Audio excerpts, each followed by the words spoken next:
खुलुमबाय गासै बिटिआर ओनसोलनि रायजो राजानिसिम बैसागु बा गोदान बोसोरनि मुङै बयनिसिम गाहाम हामलायनाय जासिनाय थाबाय। बर'नि आंगो फोरबो बैसागु बोथोर फैनाय लगे लगे जोंनि बे ओनसोलावहाय जेरै गोदान महर लायो आरो बेबायदिनो जोंनि ओनसोलाव सोलायनाय फैयो, थिग बेबायदिनो जोंनि थासारिया जोंनि बे ओनसोलावहाय सोलायनाय फैदों आं बेखौ नुदों।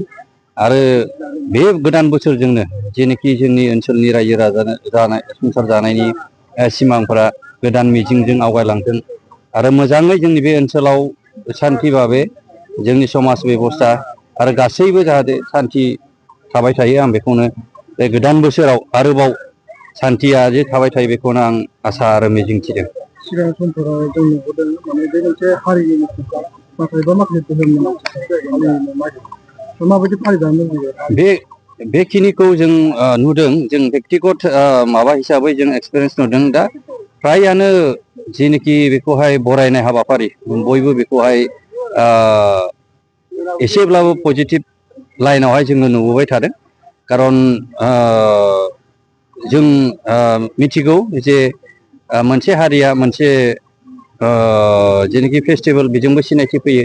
दा बे हिसाबै दानि जेनोखि मडार्न सेंग्राफोर बा मडार्न जुगनि मानसिफोर बिथांमोना फार्दार भिउजों आरो बा फार्दार थिंकिंजों बे हाबाफारिखौ आवगायनायनि बेब'स्थाखौ लादों, आं बेखौ नुदों।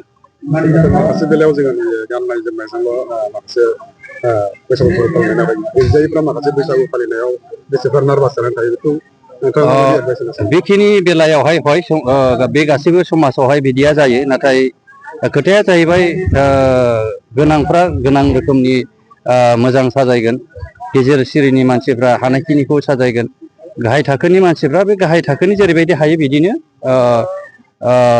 माने साजायबोयो। जेरै गाननाय जोमनायनि खोथाखौ लानानै बुंदों, गोजौ थाखोनि मानसिफ्रा मोजां गानगोन, गेजेर थाखोनि मानसिफ्रा जिखिनि हायो बेखिनिखौ गानगोन आरो गाहाय थाखोनि मानसिफ्रा जिखिनि हायो बेखिनियावनो खामानि बा हाबाफारिखौ माने ओंथि गोनां खालामनो नाजायो।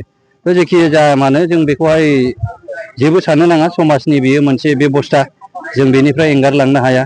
जोङो सानसेयावनो धोनिबो जानो हाया, नाथाय बेखौ फालिनायाव नोंनि गोसो गोरबोनि जेनोखि मिजिं आरो आसा बेफोरखौ लानानैसो जोंनि समाजा आवगायलाङो, आं बेखौनो बुंनो सानो आरो। दे।